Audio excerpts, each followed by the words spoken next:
Okay, let's dive right into this. We're going to tackle a topic that pretty much affects anyone who's ever taken a medication. We're talking about understanding the complex and, let's be honest, sometimes confusing world of side effects, or as they're officially known, adverse drug reactions. I mean, you've totally been there, right? You unfold that tiny piece of paper, the one with the microscopic text, and see this massive list of potential problems that seems way longer than the list of benefits. It just feels like chaos. But what if I told you there's actually a method to that madness? All right, first things first, let's get on the same page with the terminology. An adverse drug reaction, or ADR for short, is the official name for any harmful or unintended effect that comes from using a medication. This is the core concept we're going to be unpacking today. So, to bring some order to this whole topic, scientists and doctors obviously needed a way to classify all these reactions. And the first, most basic way to sort them is to ask a really simple question. Should we have seen this coming? And that question leads us to our very first model. It's called the Rollins and Thompson model. It was designed to be a really straightforward, clinically useful way to think about ADRs. And you know what? It's still used all the time today, mostly because of its elegant simplicity. So here's how it works. The model splits everything into two main buckets. On one side, you've got type A, which stands for augmented. These are the predictable ones. You can think of them as basically too much of a good thing. They're tied to what we already know the drug does, and they totally depend on the dose.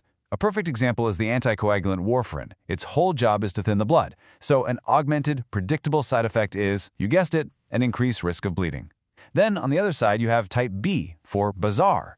These are the ones that seem to come out of absolutely nowhere. They're unpredictable, they have nothing to do with the dose, and they often happen because of a person's unique genetics or their immune system just freaking out. The classic example here is a severe allergic reaction or anaphylaxis to penicillin. Now, type A and type B are a fantastic start, but sometimes you just need a little more nuance, right? The world isn't always so black and white, and well, neither are drug reactions. And this is what brings us to a more detailed framework. To get a bit more granular, we can use what's called the DOTS model. It's a really handy acronym that helps us layer on three more critical factors: dose, time, and susceptibility. First up, D is for dose, and this isn't just about high versus low. A toxic reaction happens when the dose is just plain too high. Simple enough. A collateral reaction, though, is an unintended effect at a totally normal dose.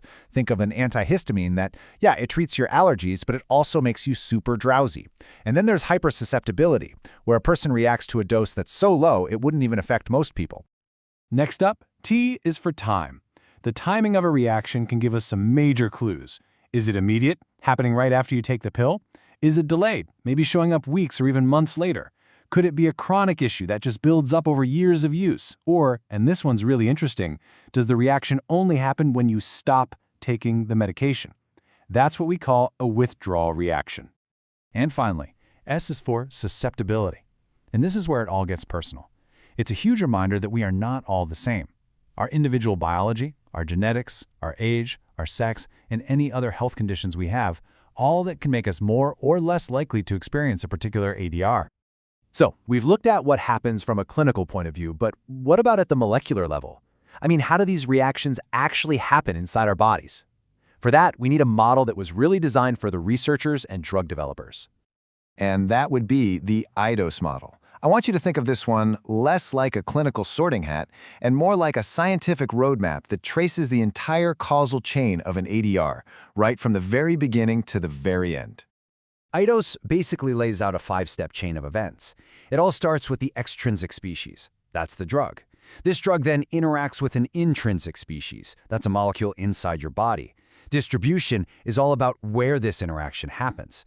This creates an outcome, which is the initial biological effect. And finally, that outcome leads to the sequela, which is the clinical symptom you actually feel or see. It's an incredibly powerful tool for tracing a reaction all the way back to its root cause. Okay, but there's still one more way to look at all this. Let's forget about the mechanism or predictability for just a second. What's the ultimate consequence of the reaction? Some ADRs fall into some very serious and very distinct categories based on their final impact. A teratogenic reaction is one that causes birth defects. And the most infamous, tragic example of this is, of course, thalidomide, a drug from back in the 1950s that led to just devastating consequences when taken during pregnancy. Some drugs can also be carcinogenic, which means, ironically, they can promote the development of cancer. This is a known risk with certain really powerful drugs, including some that are used in chemotherapy itself. We've kind of touched on this one already. Hypersensitivity reactions are driven by the immune system. They can range from a mild rash all the way to severe anaphylaxis. This is the biological why behind many of those unpredictable type B or bizarre reactions that we started with. And finally, some drugs have the adverse effect of being addictive. This is where the drug causes a dependence, either physiological or psychological, that makes it incredibly difficult to stop using. Opioids are a major and very current example of this. So, we've covered a lot of ground. Type A versus B, DOTS, IDOS, and now classification by impact. You might be wondering why so many different models. Well, the answer is that they're all just different tools, but they're all designed to achieve one absolutely critical goal. And this slide, it just lays it all out perfectly. What's really interesting here is how it shows there's no single best model. Use Rollins and Thompson for a quick clinical assessment on the fly. Use DOT as when you need more granular detail about the patient and the timing. And you pull out IDOS for the deep scientific research. They're just different tools for different jobs. So the crucial point, the real takeaway here is this. These are not just academic exercises. These classification systems are vital, practical tools. They help doctors and researchers design safer medicines, and so importantly, they empower all of us to have more informed conversations about the risks and benefits of our treatment. It is all about ensuring patient safety. And that leaves us with a really fascinating question for the future. As we move deeper into an era of personalized medicine, where treatments are literally tailored to our individual genetic codes, are these models still going to be enough?